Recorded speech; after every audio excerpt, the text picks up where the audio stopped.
చెప్పలేదు. ఇప్పుడైనా చెప్తావా చెప్పవా? చెప్పు ఆది. మహేశ్వరి కనిపించట్లేదు.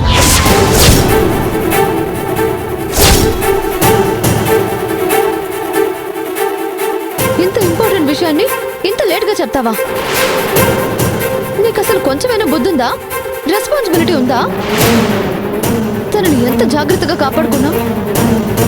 మహేశ్వరి మిస్ అయితే మనకి జరిగే నష్టం తెలిసి కూడా నా దగ్గర నిజం దాచావంటే నిన్నేమనాలి?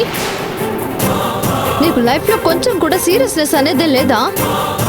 పవి, నీకు ఈ విషయం చెప్పడం ఎంత ఇంపార్టెంటో నాకు నీ క్షేమం కూడా అంతే ఇంపార్టెంట్. అందుకే వెంటనే చెప్పలేదు. ఇంటి దగ్గరే చెప్పాలనుకున్నాను, కానీ నువ్వు అప్పుడు బ్రేక్ఫాస్ట్ చేస్తున్నావు. చెప్తే మధ్యలోనే వదిలేసి వస్తావని చెప్పలేదు.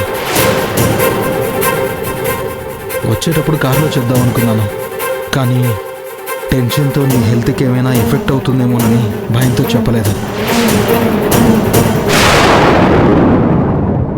ఇప్పుడు హాస్పిటల్కి వచ్చి ఇలాంటి షాకింగ్ న్యూస్ చెప్తే నీకేదైనా ప్రాబ్లం ఉన్నా వెంటనే డాక్టర్ నిన్ను కాపాడతారు. అందుకే ఇక్కడ చెప్తున్నాను.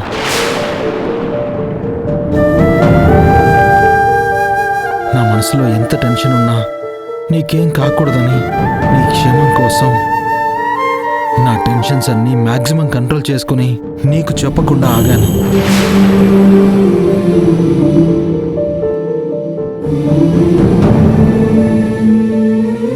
ఓవైపు రాజశేఖర్ అంకుల్ చేసిన తప్పుని బయట పెట్టాలి అన్న టెన్షన్, మరోవైపు నాన్న నన్ను ఇంట్లో ఒక దోషిగా చూస్తున్నారు, అసలు నాతో మాట్లాడడం ఆపేశారన్న ఆవేదన, దాన్ని అలుసుగా తీసుకుని వాసుకి అత్తయ్యనే సూటిపోటి మాటలు, ఇవేవి సరిపోవన్నట్టు విక్రమ్ చేతిలో కీర్తి లైఫ్ ఏమైపోతుందో అని భయం.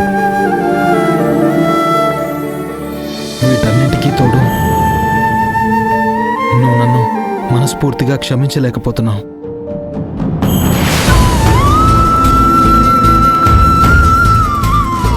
ఎన్ని బాధలు నన్ను ప్రతి క్షణం కొంగు తీస్తుంటే తప్పకుండా ఎప్పుడో ఒకప్పుడు నువ్వు నన్ను అర్థం చేసుకుంటావు, నాకు సపోర్ట్గా ఉంటావని ఒక చిన్న ఆశతోనే బ్రతుకుతున్నాను పవి. కానీ నువ్వు కూడా నన్ను ఇలా మాట్లాడుతూ ఉంటే నా గుండె పగిలేలా ఉంది.